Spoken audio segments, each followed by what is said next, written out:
Yo creo que los liderazgos como los conocíamos hasta el año pasado dejaron ya y son parte de la historia. La gente está buscando liderazgos con capacidad de ser empáticos, de ser solidarios, de ser directos, de ser liderazgos que escuchan. Y yo a veces me pregunto de si los líderes pueden mantenerse en la cima siempre o si los líderes es como las campañas y tienen que ir creciendo con la efervescencia de un momento y consagrar su candidatura o consagrar su proyecto político en el momento. ¿Creen que el liderazgo se mantiene siempre o es un liderazgo de momentos y de coyunturas? Lamentablemente, o yo no veo desde el gobierno ni desde la oposición líderes políticos que quieran construir. Veo líderes que están pensando en función de las elecciones del otro año. Hoy vamos a tener una gran plática. Nos acompaña una buena amiga a la que respeto, a la que admiro, con quien tuve la oportunidad de tomar clases hace unos meses en la George Washington y que hoy seguro vamos a tener una buena conversación. Gisela Rubach, muchas gracias. Héctor, muchas gracias. Y Gisela, para no perder mucho tiempo, cuando veíamos, oye, ¿y de qué vamos a hablar hoy, no? Creo que hay un tema que es fundamental de ponerlo sobre la mesa y es el tema del liderazgo político. Gisela, ¿qué es ser un líder? Pues mira, para mí un líder es alguien que tiene la capacidad de disponer de recursos y dirigir personas hacia un cierto objetivo. Y depende de pues rasgos de personalidad, muchas veces de momentos de coyuntura, de circunstancias. A veces surgen líderes de donde menos te lo imaginaste en una situación o en una crisis. Y pues seguramente con lo que nos vamos a divertir en esta charla es la parte de los liderazgos políticos. Entonces, bueno, pues ahí también va a depender, yo te diría, influye también esta parte del carisma y saber hacia dónde quieres ir y para que tengas a tus seguidores atrás de ti acompañando. Fíjate que yo algo que había visto últimamente es, hay líderes que son de momento, ¿no? Es decir, López-Gatell hace 2 o 3 meses, ¿te acuerdas, Pato? Hicimos un programa y hicimos una encuesta y era el hombre más popular de todo México. Toda la gente lo idolatraba y hoy en día, si bien sigue siendo un hombre muy popular, ya pues tiene un desgaste, ya hay gente que no lo quiere. Y yo a veces me pregunto de si los líderes pueden mantenerse en la cima siempre o si los líderes es como las campañas y tienen que ir creciendo con la efervescencia de un momento y consagrar su candidatura o consagrar su proyecto político en el momento. No lo sé, en el caso de Pato y Gisela, ¿cómo han visto? O sea, ¿creen que el liderazgo se mantiene siempre o es un liderazgo de momentos y de coyunturas? Sin duda, desde mi perspectiva, la política es de momentos y la política es también un juego de percepciones, ¿no? Cuando hablamos de liderazgo, pues ¿qué es ser un líder? ¿Ser muy popular? ¿Que la gente te admire? ¿O ser líder es verdaderamente buscar gobernar para mejorar la calidad de vida de la gente? Aunque eso a veces implique ser impopular. Por ejemplo, subir impuestos. Muchas veces subir impuestos es impopular, pero es necesario, bajo un liderazgo que busque un fin mayor, que es el de gobernar mejor, el de mejorar la calidad de vida de la gente. ¿Cómo ves ese tema, Gisela? Pues mira, yo creo que el liderazgo en estos tiempos y sobre todo con este tema del COVID, los estilos de liderazgo han cambiado. La gente está buscando liderazgos con capacidad de ser empáticos, de ser solidarios, de ser directos, de ser liderazgos que escuchan, que no quieren imponer yo te diría su voluntad o su visión, sino que son en esta parte incluyentes y que son los liderazgos que se están imponiendo en muchas partes ya del mundo. Yo creo que los liderazgos como los conocíamos hasta el año pasado dejaron ya y son parte de la historia. Si quienes son líderes no entienden lo que se necesita en este momento con características de cooperación, habilidades comunicativas, y tú pusiste ahorita el ejemplo de Gatell, que bueno, pues es un liderazgo que para mí ya cumplió su función, que pierde el liderazgo que él pudo haber tomado en base al supuesto conocimiento que él tiene de la pandemia, pero decidió politizar. Y en el momento que él politiza, ese liderazgo que la gente le reconocía como alguien que sabía y demás, pues le está costando, y yo creo que en términos de análisis y posicionamiento del liderazgo no va a acabar bien. Acabas de dar en un punto, ¿no? ¿El liderazgo en qué momento? Aquí en Nuevo León, 2015, el Bronco. Sin duda el Bronco no era el candidato más preparado, no era el de la gran trayectoria, pero era el que encabezaba un movimiento que representaba el cambio y que representaba lo que quería la gente. 2018, López Obrador. Desde que fue jefe de gobierno hasta que asume la presidencia, tras su victoria, pues se convirtió en un líder. Jico, el alcalde de Ciudad Victoria, por dar un ejemplo, el hombre representaba un cambio. Hoy el hombre, mientras la gente no tiene agua, mientras la ciudad está llena de baches, se la pasa bailando como si fuera un maestro de aeróbics, ¿no? Entonces, ¿un liderazgo hasta qué punto? Ahora sí, oye, no hay agua, no hay baches, hay baches, no recogen la basura, no hay luminarias, pues yo no quiero que el hombre esté bailando, quiero que el hombre esté gobernando. Entonces, y bajo esta premisa, ¿es López Obrador un líder? Sí, fíjate, Pato, eso que comentas es un tema complicado porque yo lo vi, por ejemplo, aquí en la ciudad de Monterrey. Cuando estuvo el tema de la inseguridad muy fuerte, en el 2015, que es la primera vez que busca la candidatura del alcalde Adrián de la Garza, su eslogan y toda su fuerza fue el tema de la seguridad. Cuando en el 2018 ya el tema no era tanto eso, definitivamente cambió su estilo de liderazgo. Y ustedes que son expertos, de hecho yo le preguntaría a Gisela, a mí algo que me llama muchísimo la atención es lo que está haciendo, por ejemplo, perdón que me salga el tema, pero Donald Trump. O sea, es decir, él fue un líder que encabezaba un movimiento antimexicano cuando buscó la primera ocasión la presidencia, y hoy está hablando casi del opuesto, por lo menos ante medios de comunicación. Y yo a veces digo, ¿a poco el liderazgo puede llegar a mutar, como bien dices tú, de prometer algo, hacer otra cosa y después decirle a la gente, la verdad es que yo era este? O sea, yo no sé si la gente logre percibir mensajes cruzados, si la gente evoluciona contigo. ¿Cómo lo ves tú, Gisela? Yo creo que la coyuntura marca también, y el ejemplo más claro, olvídate de voltear a ver a Trump, que curiosamente esta semana nos volvió a empezar a dar a los mexicanos, porque resulta que pues gran parte del problema que tienen con el COVID, según él, viene por la frontera y entra por la frontera con México, y una parte él ha salvado que no sea más grave el problema con el muro que está construyendo y que va a seguir construyendo. O sea, el tema del hombre va a seguir igual, porque este tema de los mexicanos en la campaña es un tema que le funciona muy bien con su club de fans. Yo creo que no hay que ir tan lejos, simple y sencillamente hay que ver cómo adapta López Obrador su estilo de liderazgo a la coyuntura, a la construcción de bolas de humo, a enfrentar no los problemas porque agarra y siempre saca una bomba o otro cuento. Ahorita tiene sus bombas de la corrupción, donde pues yo siempre digo que las vacas de hoy van a ser los carniceros de mañana. Curiosamente, en transparencia él no está haciendo absolutamente nada transparente con su gobierno y sus acciones, pero es un liderazgo que se acomoda, y se acomoda muy bien a las coyunturas.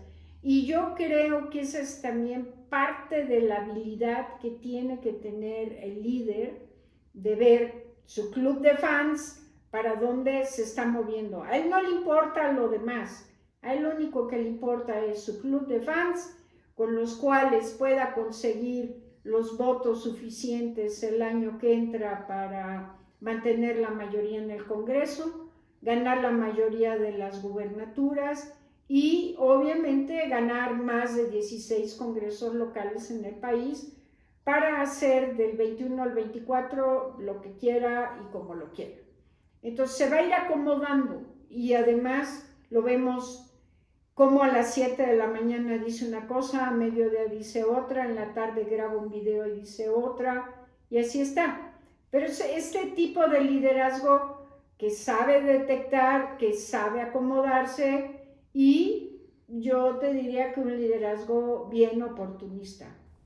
Daniel Cosío Villegas hablaba del estilo personal de gobernar y Hegel hablaba de que el estadista es quien lograba poner en palabras los sueños de una nación.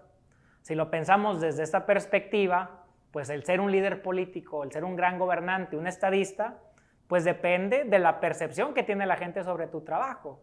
Y es cierto lo que dice Gisela, lamentablemente yo no veo desde el gobierno ni desde la oposición líderes políticos que quieran construir. Veo líderes que están pensando en función de las elecciones del otro año. Desde el gobierno, ¿qué acciones tengo que generar? ¿Qué discursos tengo que generar? Como para lo que comenta Gisela, ganar las gobernaturas, ganar el Congreso, ganar los congresos locales. Y desde la oposición, yo no veo una postura de vamos a vencer al COVID, vamos a fregarnos al gobierno federal para la que viene a quitarle la mayoría a López Obrador, ¿no? Entonces, el liderazgo gubernamental se enfoca en ganar elecciones o se enfoca en construir mejores espacios para que se desarrolle la gente. Yo creo que tendrían que ser las dos cosas. O sea, tú construir un liderazgo para ganar una elección y obviamente pensar que no todos los liderazgos tienen ese chip, más que seguir en campaña cuando gobiernas, a pesar de este tema de la campaña permanente, pensar más con una visión de estadista, no de un campañero, que es lo que tenemos tanto aquí como en Estados Unidos. Y entonces, todo este tema del bien común, el bienestar social, todas esas cosas son para tu club de fans, pero no son para todos los que tú gobiernas. Pero al final del día hay un eje que mueve esto y que tampoco hemos querido entender, que es la narrativa. López Obrador ha construido una narrativa muy exitosa desde el año 2000, muy exitosa, o sea, la ha metido en la cabeza de todos nosotros durante 20 años. Y esa narrativa no ha encontrado la oposición de cómo contrarrestarla y todos estamos enganchados en las vaciladas que pasan todos los días, porque lo menos importante en este sexenio es la agenda nacional. Ahorita nos van a entretener que si los videos, que si va a meter a 2 expresidentes a la cárcel, si no es que hasta 3. Ya llegó hace unas horas el avión, y entonces él va a hacer y nos va a mostrar los lujos del avión presidencial, donde por el otro lado, pues todo el mundo comenta que no se ha vendido ni la tercera parte de los boletos del sorteo de la Lotería Nacional, de la rifa del supuesto avión ahora para el 15 de septiembre o el 16 de septiembre, no tengo idea de qué día es la rifa, pero estamos todos distraídos en esto y nos enganchamos en su cuento. Gaby de la Riva dice que el cuento está muy bien construido y si hacemos un símil con el cuento de la Caperucita Roja, ese es el cuento de la 4T y del presidente, que le ha funcionado muy bien. El gran tema es que el cuento se le va a agotar el día que él meta a la cárcel al malo más malo del cuento. Y ahí tengo mis dudas de si el más malo del cuento es Salinas, es Calderón o es Peña Nieto. Porque el día que él haga eso, se acabó el cuento. Y no veo cómo tenga la capacidad de construir otra narrativa igual de poderosa donde esta le ha funcionado. Por eso digo, esto está planteado en términos total y absolutamente electorales para el 2021. Lo demás ahorita no importa. Y no importa que al día de ayer ya seamos, lamentablemente, y tengamos más de 40,000 fallecidos, desgraciadamente, con el tema de COVID. El señor sigue haciendo lo que se le pega a su regalada gana, sin usar el tapabocas, sin tomar las medidas. O sea, es un tema complicado, pero tenemos un país donde no pasa nada.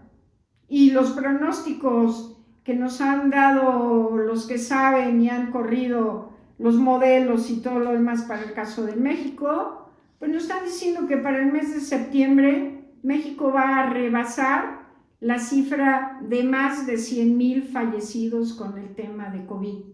No importa cuántos muertos sean, eso a la gente no le importa. Nadie ha dicho nada de la devaluación del dólar. ¿En qué porcentaje se ha devaluado? O sea, la gente sin trabajo, las micro y pequeñas empresas cerrando porque no tenemos un gobierno solidario, no tenemos un gobierno que apoye en este momento de la crisis, pero sí tenemos un gobierno que le encanta repartir dinero a quienes cree y piensa que es su base electoral para el año que entra. Entonces, pues esos son los cambios, eso es lo que estamos viendo. Hoy quisieron dar un campanazo con este nuevo tema de las pensiones, que es otro gran tema. En México trabajas toda la vida para que al final tengas solo una tercera parte de lo que cotizabas en promedio, o sea, está cañón. Pero bueno, vamos, yo te diría, de brinco en brinco en este modelo, donde yo sigo insistiendo, es un modelo salta para atrás. Es regresar a lo que éramos en México en los años 60 y los 70, donde pues ustedes chavos todavía no habían nacido, pero ese era el México de entonces. En otro momento, en otra coyuntura, con menos de la mitad de población que tenemos ahorita, un mundo no así de globalizado, ni con una cuarta revolución industrial como la tenemos, ni con redes sociales, ni con inteligencia artificial, ni con todo este gran asunto del Big Data y demás.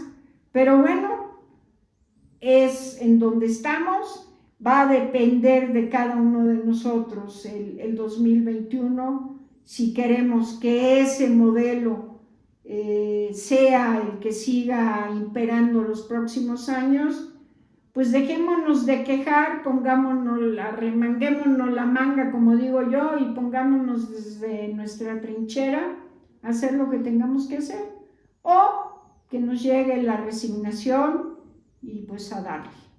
Fíjate, Gisela, que uno de los puntos que tú comentaste, lo hemos estado, yo creo que tú, yo, Pato, y en muchas reuniones y decimos, tomando en cuenta que López Obrador es un líder político muy fuerte, como dices tú, Gisela, en su club de fans, yo no encuentro líderes medianamente igual de fuertes en la oposición que logren conglomerar a tanta gente y que lo sigan por él.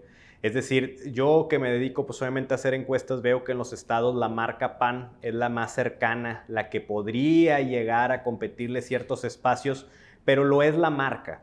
Porque cuando les ponemos caras, no veo líderes claros y mucho menos líderes que puedan, no nada más digamos que a nivel estado, sino tratar de hacerle un frente a López Obrador. Y mucho se ha hablado de que en el 2021, si se le quiere competir a López Obrador por el Congreso, en muchos casos se van a tener que hacer grandes coaliciones. Algunos dicen que esto no sería posible, algunos dicen que sí sería posible, pero lo que es un hecho es que de momento yo no veo a un líder natural que le compita a López Obrador.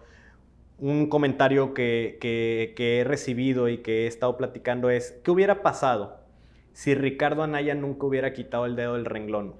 O sea, es una pregunta que yo a veces me hago. Si Ricardo Anaya desde el día 1 estuviera gritando foul de cada cosa que hiciera López Obrador, o si fue realmente una estrategia, porque como ustedes bien dicen, a ver, un líder político es una persona que nunca se sale de la arena y que no nada más está en los tiempos electorales, o si fue correcto que Ricardo Anaya se desapareciera y volvamos a tenerlo. Son cosas que desde mi punto de vista yo creo que hay mucha gente que no necesariamente perdona. O sea, es decir, ¿por qué? Porque pueden verlo como un oportunista, como una persona que nada más llega al momento de robarse el botín. En cambio, de acuerdo con ustedes, López Obrador fue nota nacional desde el 2000, haciendo mítines, haciendo plantones, haciendo alianzas, peleándose con legisladores del PRD, que si los chuchos, que si no. Al final del día ese hombre nunca dejó de ser nota. Entonces yo lo que veo es, ¿realmente ese es el camino de un líder político? ¿Tú qué opinas, Pato? Fíjate que justo ese tema iba, ¿no? Ya analizamos el liderazgo de López Obrador, ya analizamos el contexto del gobierno, el contexto de Morena. Entonces hay dos opciones, ¿no? O Morena se consolida con Andrés Manuel o la oposición le logra quitar espacios. Una oposición que, como bien dices, el partido más competitivo es el PAN. Pero yo veo al PAN o yo veo al PRI más preocupados por quién va a ser su próximo candidato presidencial. Y pongámosle nombres. ¿Quién compite por el PAN? Ricardo Anaya, Marco Cortés, Damián Cepeda. Es decir, ¿qué personajes tiene el PAN al día de hoy para encabezar un liderazgo que en el 2021 le haga oposición a López Obrador? Cabeza de Vaca, Pancho Domínguez en Querétaro, Mauricio Vila en Yucatán. ¿Quiénes? Por el PRI. Alito Moreno, que no sabemos si juega con el PAN o con Morena, es de Díaz. Un Alfredo del Mazo. ¿Qué personajes le quedan al PAN? ¿Qué personajes le quedan al PRI para encabezar un verdadero liderazgo? Si al día de hoy me preguntan, ¿quiénes son los dos opositores más grandes al presidente López Obrador? Hay dos. Uno es Felipe Calderón Hinojosa, con su nuevo partido México Libre, que va a llegar a despedazar al PAN, lo que queda del PAN muy probablemente. Y el segundo es un activista, que es Gilberto Lozano. Y ahorita que venía de camino para acá, me comentaba un buen amigo, bueno, ¿y no te imaginas a Gilberto Lozano en la boleta presidencial? Pues a como estamos, y considerando que es el que más ruido hace, pues yo no lo descartaría, ¿no? Gisela, ¿cómo ves el tema de la oposición? A ver, yo creo que hay que ponernos unos hielos en la cabeza. Para la elección presidencial todavía falta un ratito. No es solo la elección del año que entra, que va a ser la elección histórica más grande. Tenemos las elecciones de varios estados en el 2022 y tenemos la elección que va a marcar muchas cosas en el 2023, que es la elección del Estado de México. Efectivamente, yo siempre he dicho que los hubiera, ni para qué perdemos el tiempo con los hubiera. O sea, si Ricardo Anaya se hubiera amarrado aquellitos y le hubiera echado galleta y todo lo demás, no hay hubieras. Por el otro lado, el presidente entiende muy bien para qué sirve el poder. Tiene a todo mundo así.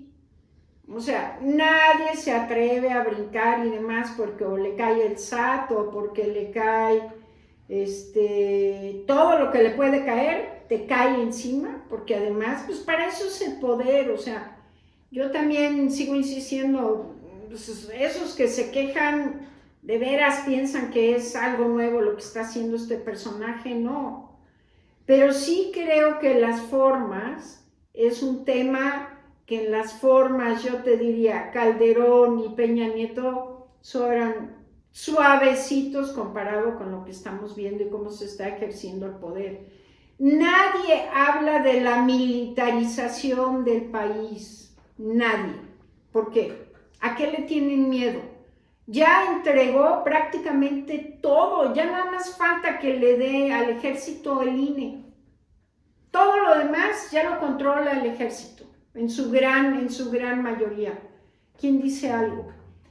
Y nadie dice nada porque todos los días estamos distraídos en sus bombas o en lo que yo llamo su caja china y todos enganchados en esa narrativa.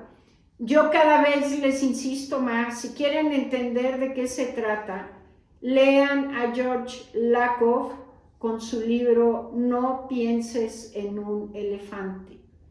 Es un libro que escribió en términos para entender qué pasa con la política en Estados Unidos, tanto con el Partido Republicano y Demócrata, y cómo por seguir pensando en el elefante estás atorado en la narrativa y no lo puedes superar. Así estamos aquí.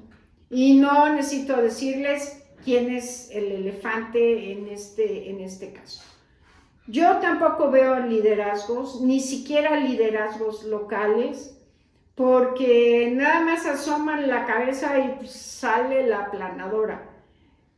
Yo le decía a varios amigos, Yo estoy segura que el año que entra el presidente va a citar a todos los gobernadores y les va a decir, señores, pues por las buenas o por las no tan buenas, ¿cómo le hacemos? Y facilito, impunidad o vote. Yo necesito tantos votos, necesito tantos distritos y ojo, no solo son distritos para Morena. Recordemos que él ha impulsado la creación de nuevos partidos y salvo uno, que es el de Felipe y Margarita, los demás van a ser satélites. Me canso, como está de moda ahora, que va a haber presión para los gobernadores para que mantengan el registro, tengan votos y puedan entrar diputados vía pluri para él conseguir la mayoría, donde quizás Morena en elecciones locales su comportamiento es diferente a una elección nacional, perderá algunos distritos, pero con la votación que van a tomar sus satélites, él va a poder compensar en la Cámara con candidaturas pluris.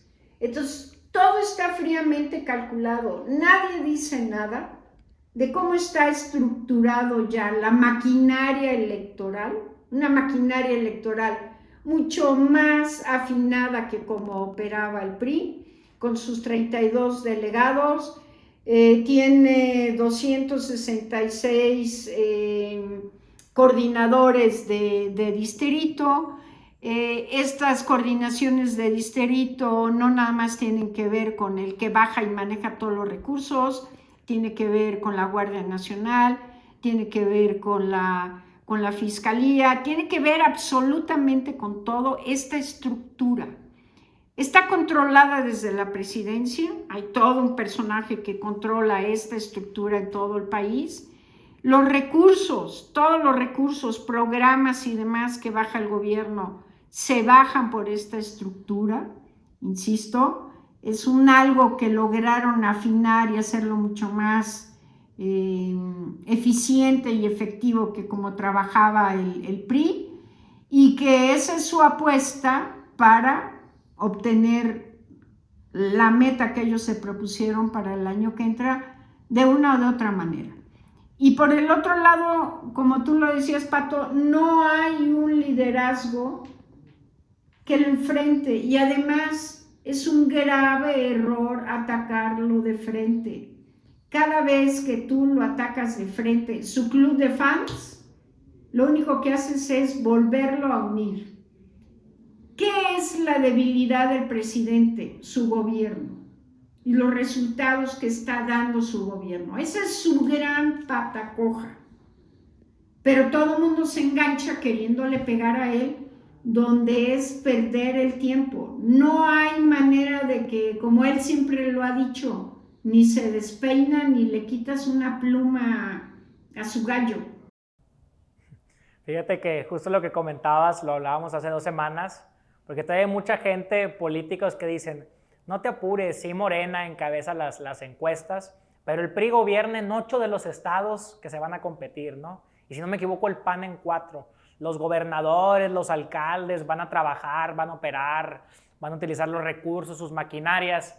Le digo, sí, pero como bien comentas, nada más que hay un hombre que se llama Santiago Nieto, que trabaja en un lugar que se llama la Unidad de Inteligencia Financiera, que ¿qué van a preferir los gobernadores? ¿Hacer las paces o correr el riesgo de terminar en la cárcel, no? Entonces, pues por supuesto, y ya hemos visto a muchos gobernadores que medio le han bajado 2 rayitas. Ya tuvimos a Enrique Alfaro hace unos días haciendo las paces, al gobernador Diego de Guanajuato medio haciendo las paces. Entonces, ¿quién se va a querer oponer a un presidente, como comenta Gisela, muy fuerte, con estructuras muy consolidadas y con un proyecto al menos comunicacional muy claro?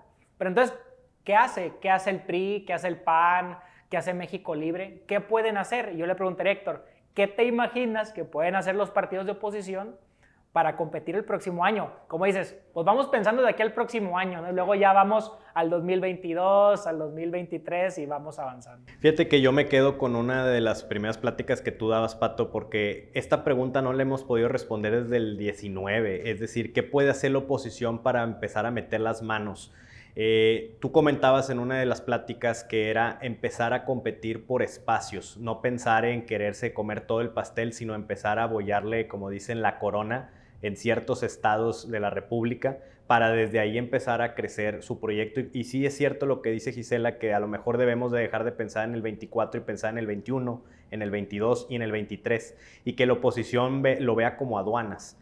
A lo mejor el tema sería recuperar esos espacios que habían perdido y que normalmente estaban ya coronados, ¿no? Por el PAN o por el PRI, y empezar a pensar en que esto va a ser progresivo, así como el PAN. Me acuerdo que, digo, yo era muy chico, pero me acuerdo cuando gana Vicente Fox, gana muchísimos espacios en el 2000, también obviamente también los gana el PRI, pero gana muchos espacios, en el 2006 gana muchos espacios, y luego hay un deceso impresionante del panismo en México, que vuelve luego el prismo en el 2012, y luego hay un deceso. Yo no sé si ahorita estamos en un proceso en donde Morena pues está en este intento de consolidar su proyecto, y entonces vamos a ver hasta dónde le dura, pero no sé qué opinas tú, Pato. Y es que ese es el problema. Se pelean por la rebanada más grande del pastel cuando pueden írselo comiendo a bocados, ¿no? Para tener cada vez más espacios. Ya hay antecedentes. En el 2019, la elección a diputados locales en Tamaulipas, el PAN con cabeza de vaca ganaron 21 de 22 distritos. En las alcaldías, la única que le ganó Morena fuerte es Matamoros. La única alcaldía fuerte en Tamaulipas. Es decir, ya hay un antecedente de un gobernador del PAN que ha trabajado sus estructuras y le puede competir a Morena. Probablemente en Querétaro va a pasar algo similar. En Aguascalientes, cuando llegue la elección a gobernador, puede pasar algo similar. Entonces, ¿qué es lo que yo digo? ¿Le quieren ganar espacios a Morena? Construyan en lo local. Busquen alcaldías, busquen diputaciones locales, federales, hasta regidurías. Pero hazte de espacios para tener más trincheras de comunicación. Pero no, nos andamos peleando por quién va a ser el candidato presidencial en el 2024, que como dice Gisela, de aquí al 24 ya llovió, volvió a llover, viene un huracán, pueden pasar muchas cosas. La fotografía es 2021, ahí empezamos, ¿no? ¿Cómo ves, Gisela? A ver, yo veo muy complicado que el año que entra, si los partidos de oposición deciden ir solos, no creo que ganen ninguna elección, o ganarán muy poquitas. Yo creo que el año que entra vamos a ver un esquema de alianzas. Ya curiosamente tenemos la primera alianza, que es la alianza de Morena, PT, Verde, ya anunciada desde hace 2 meses, y así están ya trabajando. Y vamos a ver cosas y alianzas raras en varios estados. En unos estados aliados unos, en otros estados aliados otros, y no nos extrañe en otros estados si no se cumplieron pactos, acuerdos y demás, que eso también juega en esto. Alianzas con Morena. Entonces, el año que entra va a ser el año de las alianzas, y con esta expectativa, reforzando lo que tú dices, esto, recordemos que el año que entra no es una elección presidencial, es una elección que se va a resolver de lo local hacia arriba, no al revés. López Obrador no va a estar en la boleta, aunque esté todas las mañanas en conferencia de prensa en su mañanera, y el INE no se atreva a pararlo, como no se ha atrevido hasta el día de hoy a hacerlo, porque lo que este señor hace todos los días, yo les pregunto, en algo que no creo con él hubiera, ¿qué hubiera pasado si Peña se le hubiera ocurrido por lo menos hacerlo 2 veces a la semana? Y seguramente ahorita ya varios de ustedes lo contestaron. Entonces, este tema de las alianzas, y pues, ¿a poco se les hace muy raro que Nuevo León pueda tener una alianza PAN, Movimiento Ciudadano? Y a lo mejor van a llevar un partido de candidato a gobernador, y al otro partido que va coaligado pondrá candidato en la capital. Y veremos estas cosas también en muchos de los distritos. Insisto, va a ser muy difícil que el PAN solo gane. Esta locura que traen con Movimiento Ciudadano, gracias al Faro y demás, Si creen que el fenómeno lo van a repetir solos, lo veo complicado. Les va a dar votos, sí, les dará una parte de votos en Nuevo León, les dará un cacho en Jalisco, pero de ahí en fuera, si no entienden que tienen que ir aliados, y aquí la gran pregunta es ¿qué va a hacer el PRI?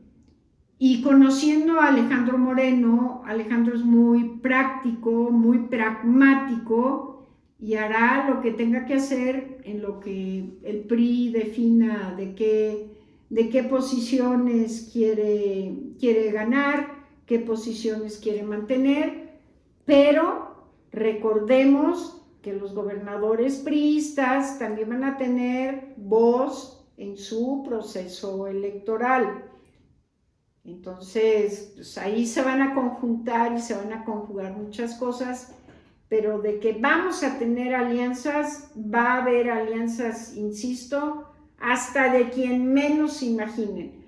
Los únicos que no podrán hacer alianzas el año que entra o coaliciones son los partidos nuevos que están buscando su registro. Pero de ahí en fuera todo lo demás van a ver lo que nos espera el año que entra y que va a cambiar estado por estado, incluso distrito por distrito.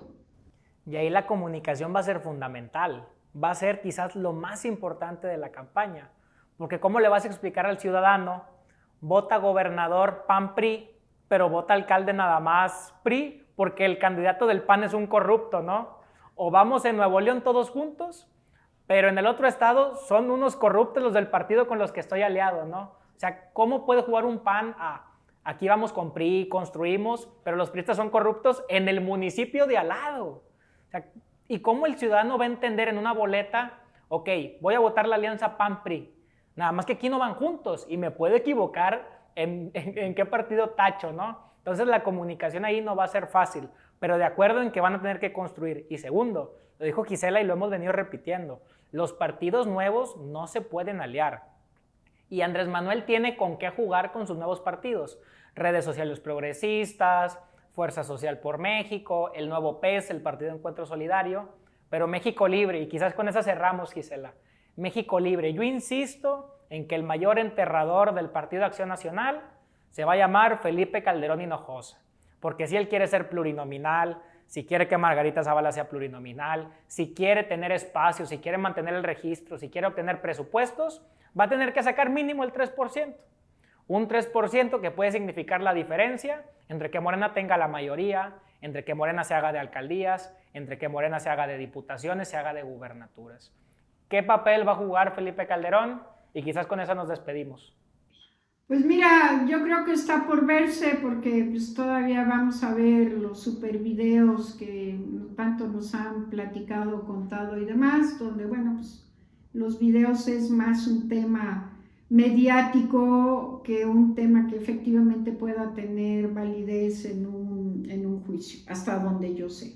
Pero todo es posible porque, bueno, pues, cuando hay voluntad política de joder a alguien, tenemos pruebas claras que es lo que más funciona.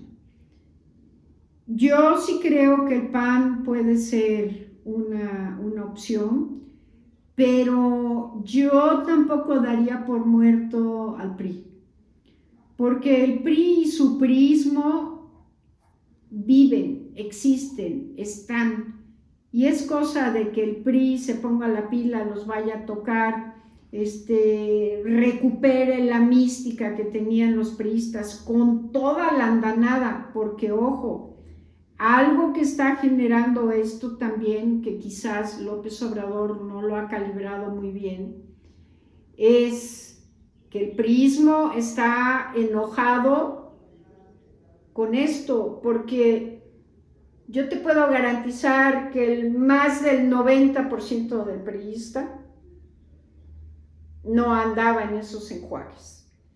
Y es un tema que les da mucho coraje, mucho enojo. Yo he estado dando ahorita algunas pláticas y he viajado por el país y escuchando los comentarios es justamente esa parte. Es que nosotros no somos así. Nosotros estamos pagando por unos cuantos. pero no todos somos así. Entonces, pues, si logran salir a la calle con esa convicción y recuperar, ahora sí, lo que puedan recuperar, el PRI, insisto, no está muerto.